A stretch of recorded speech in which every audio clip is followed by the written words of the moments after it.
Hello guys! Welcome to the Al Rasta channel to discuss and explain the exciting storyline of your favorite series SwallowedStar episode 191. In the previous episode, after Chu Chi blew himself up in the Sacrificial Tower's treasure room, a conflict arose between Kong Jin, Purple Clock, Luo Feng, and Star Fantasy. Kong Jin wanted to take control of the Sacrificial Tower's treasures for himself. However, unexpectedly during the battle, Kang Jin was killed by Purple Clock, who played his last trump card by blowing up Kang Jin inside the Demon Sound Fire God Bell artifact. After the explosion, Purple Clock was convinced that he was the only one left alive and could easily obtain the Sacrificial Tower's treasures. However, he did not expect Luo Feng to survive and successfully escape with the treasures. So, what happens next? Alright, without further ado, let's dive straight into the story.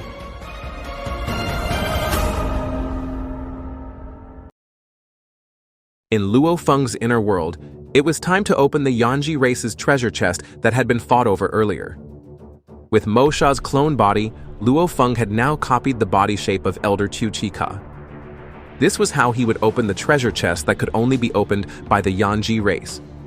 After Luo Feng's Mo Sha body was identified as having the Yanji bloodline, coupled with the Sacrificial Tower token as the key, the chains around the treasure chest disappeared, and it began to open automatically.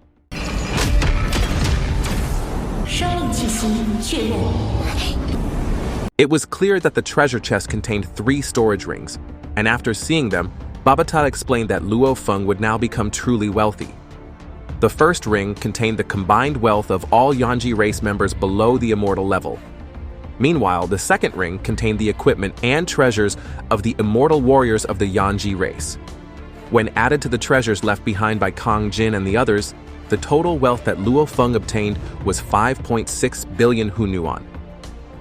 In fact, the treasure obtained this time was the largest that Luo Feng had previously obtained from selling Chi Wei Ka's spaceship, which amounted to only 61 billion Hunuan. But now, he had obtained nearly 100 times that amount, which is why Babata was so shocked and delighted. Not only that, there is still one last ring. The third ring containing the Yanji race's heirloom, called the Space Lock Band. It is said that this heirloom can affect an area of up to 1 million kilometers. While within its range, fluctuations in the laws of space will be completely locked. So no one can use the laws of space or use teleportation techniques when the user activates this heirloom. However, the problem is that to activate the Space Lock Band, the user requires a lot of energy resources. 1 minute can consume 13.2 million universe points worth of energy, which is equivalent to the entire wealth of an Immortal Marquis. That is why Luo Feng will only use this heirloom weapon in critical situations, and if used carelessly, Luo Feng could suffer huge losses. Not long after, Star Fantasy sent an emergency message summoning Luo Feng to come to Hongmeng Alliance City. Long story short, Luo Feng had now arrived at Hongmeng City Square, a place always bustling with immortal warriors. Along the way, he saw many warriors gather together chatting with each other. When Luo Feng arrived, he also caught a few glances from them, but he didn't pay any attention to it.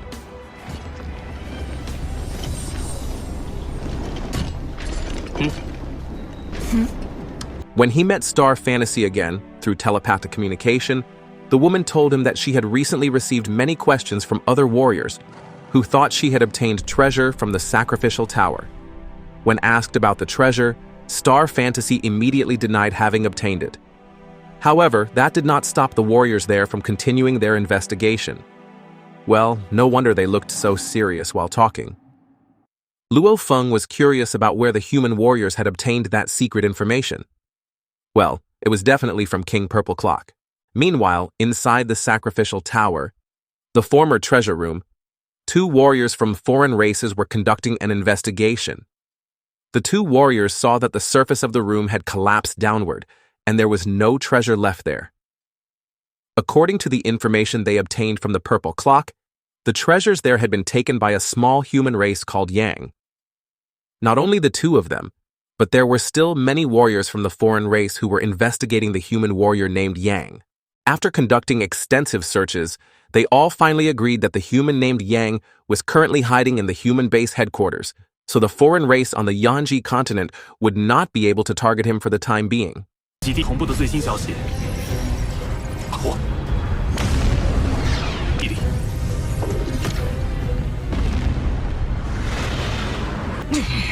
全是怕死的家。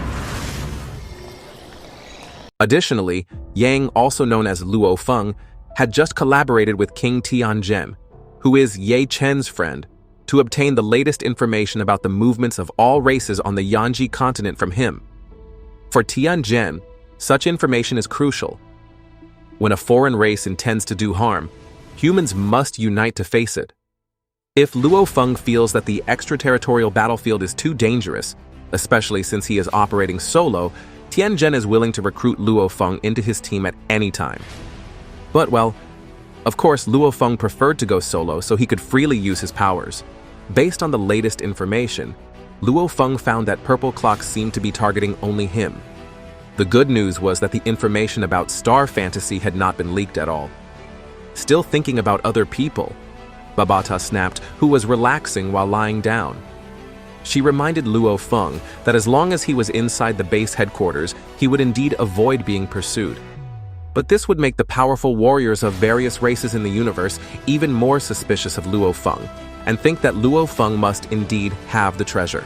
Luo Feng then informed Babata that he was at the military base not to hide, but to use the 5.6 trillion Hun Yuan he had obtained earlier. If he didn't convert that money into power, Luo Feng wouldn't be able to protect his wealth. So Luo Feng decided to spend first before settling accounts with his enemies. Babata asked if Luo Feng had thought of a way to use the money. With a wicked look on his face, Luo Feng said he could even spend it all. Hearing this, Babata was so shocked that she fell off her chair. 什么？你想好怎么花了？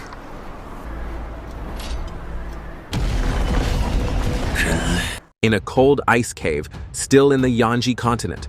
There, Purple Clock was cultivating. He understood very well from the previous incident how cunning the human named Yang was. He thought that if the human named Yang was hiding for a while, it was not because he was afraid, but because he was waiting for the right time to act. This is why Purple Clock will not just sit idly by, because he is certain that the two will soon fight again. 我们的盾会到来。 Inside Luo Feng's world ring, which could also be used as a residence, Babata looked at Luo Feng's shopping list again. It included various resources to increase the power of the golden horned behemoth. There was also a fire god origin crystal for emergencies. Then there was also the water god origin crystal, which could be used as energy to activate the space lock band. Of all these, the most expensive was the Fei Mo poison. Luo Feng spent 300 billion Hun Yuan just to buy these poisons. Babata did not expect Luo Feng to spend that much money just to buy poison. Of course, there was a reason why Luo Feng bought it. Fei Mo poison is said to be able to erode the divine body of warriors at the Immortal level. Fei Mo poison is also known as a terrible poison created by a potion master named Fei Mo, a figure greatly admired by Du Yao. Because Du Yao idolized Fei Mo, Luo Feng was convinced that the poison would be very useful to him. Du Yao then made a call to tell him how to use the poison. The easiest way was for Luo Feng to simply apply 10 grams of Fei Mo poison to the blade of his weapon. Once it hit the target, Luo Feng's attack would be enough to kill a warrior at the limit Immortal King level, such as Kang Jin. The poison was highly corrosive and spread very quickly, so those who were affected would not have time to treat it.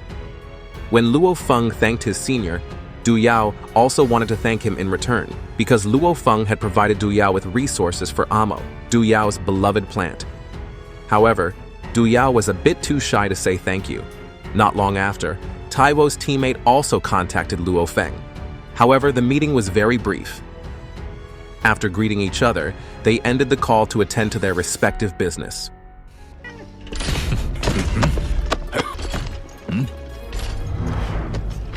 With his preparations now sufficiently complete, there was nothing left on the continent of Yanji that Luo Feng feared, even if a warrior at the limit Immortal King level appeared before him. According to Babata, now was the time to track down the Purple Clock. Since the humans had no information about its whereabouts, Babata wondered what they should do to find their enemy. That's easy, said Luo Feng.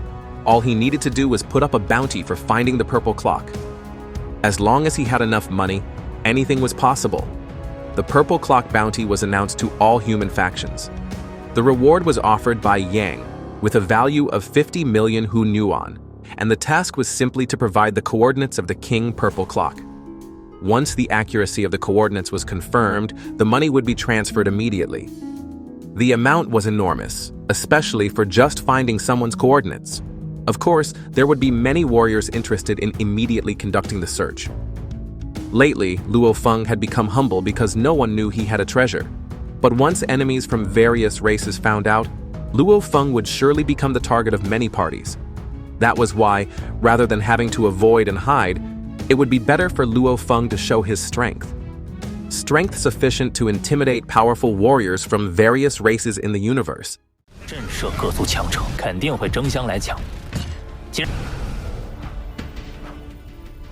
Moving on to a restaurant, we are introduced to a villain character named King Bloodbeast.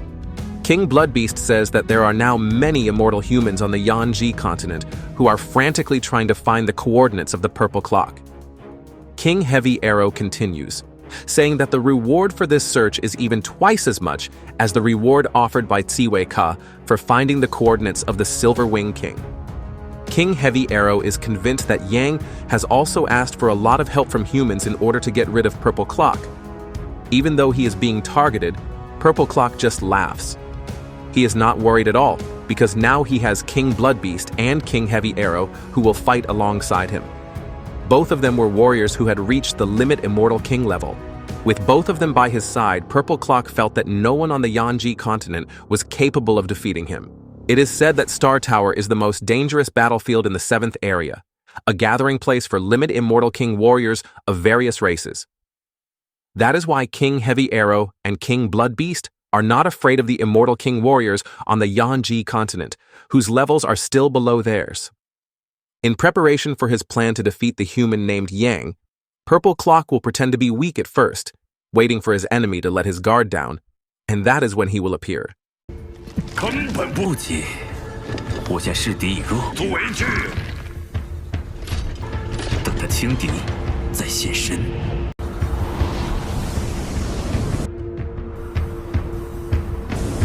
Purple Clock is currently still meditating inside the ice mountain of the Yanji continent.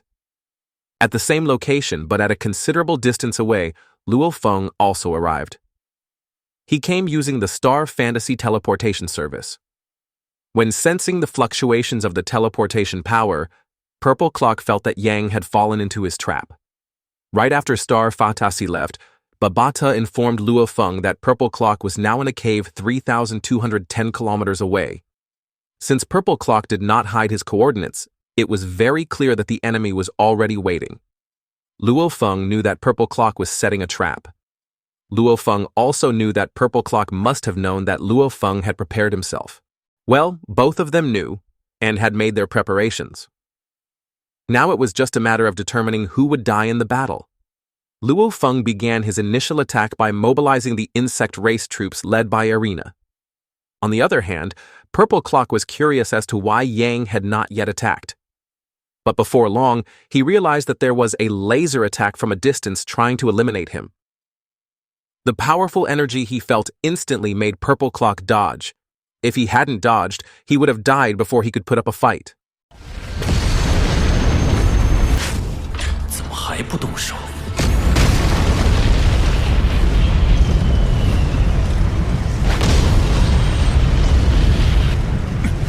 At first, Purple Clock wanted to fight Luo Feng one-on-one. But since Luo Feng brought his troops, Purple Clock would immediately call on the two people he had prepared. Purple Clock would use the two Limit Immortal King warriors as human shields, guys. Meanwhile, he would only act as the executor at the end. Purple Clock began to make his move while instructing King Bloodbeast and King Heavy Arrow to surround Luo Feng from two sides. Meanwhile, he himself would distract Luo Feng.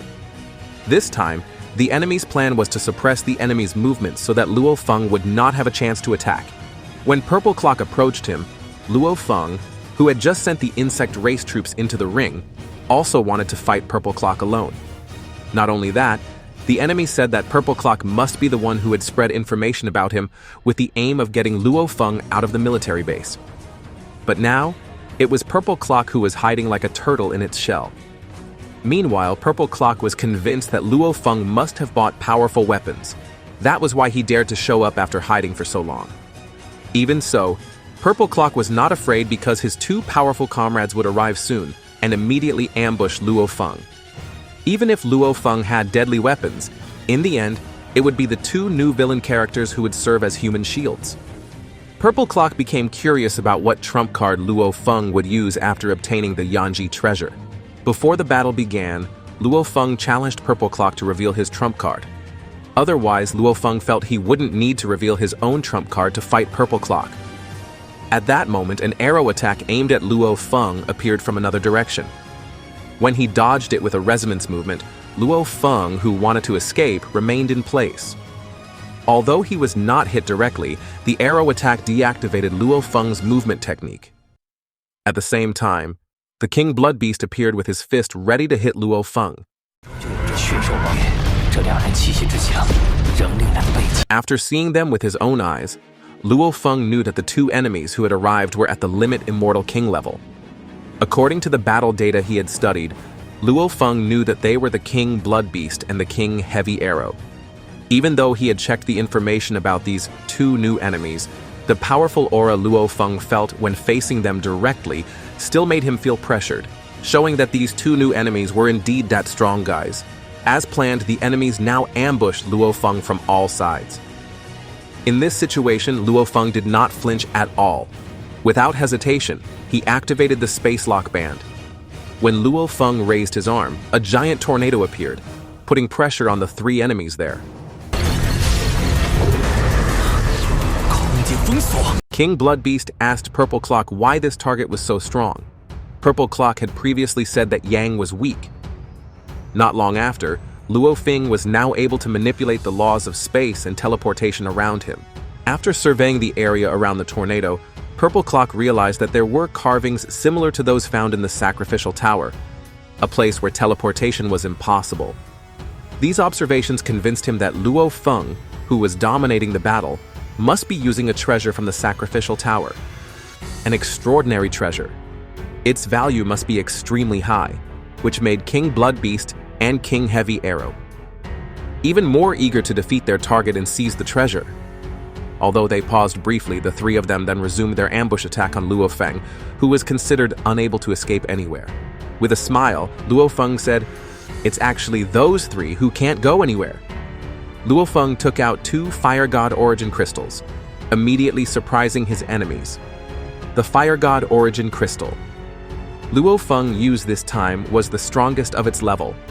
One was equivalent to 10 explosions from a pinnacle Immortal King. It was 3 times stronger than the one Purple Clock used to kill King Jin earlier. The Fire God Origin Crystal that Purple Clock used was able to defeat Kang Jin at the limit Immortal King level, let alone the one Luo Feng was using now. Well, this time, the enemies who couldn't escape with their teleportation technique had to swallow the explosions of 2 Fire God Origin Crystals. Meanwhile, Luo Feng smiled as he protected himself with Shi Wu's wings while their enemies died from the explosions several times.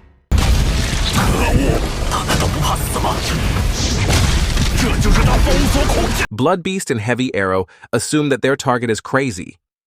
He deliberately locked himself in the room to carry out a suicide bombing, or perhaps their target is confident that he can survive the resulting explosion, and boom.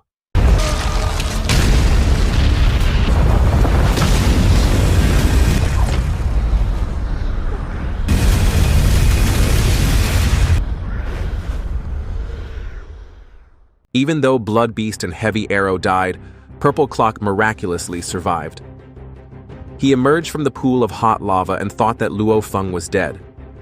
However, just as he was laughing happily, Purple Clock's body was suddenly thrown against the rock wall.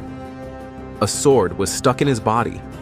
Finally, Luo Feng appeared and explained that the weapon was not ordinary because its blade had been coated with Famo poison. Trying to free itself, Purple Clock split itself in two to avoid the spread of the poison. But it was useless. It only took 0.01 milliseconds and less than 1 gram of the poison to spread throughout all the cells in Purple Clock's body and kill it instantly. Purple Clock's body faded away, and he was clearly about to die. But before completely disappearing, he sent a message to all races on the Yanji continent containing Luo Feng's coordinates. Would many enemies now come together to target Luo Feng? To find out, let's just wait for the next episode, guys. Okay, thank you for watching until the end, and don't forget to support this channel with likes, subscribe, and comments. That's all from me. Bye.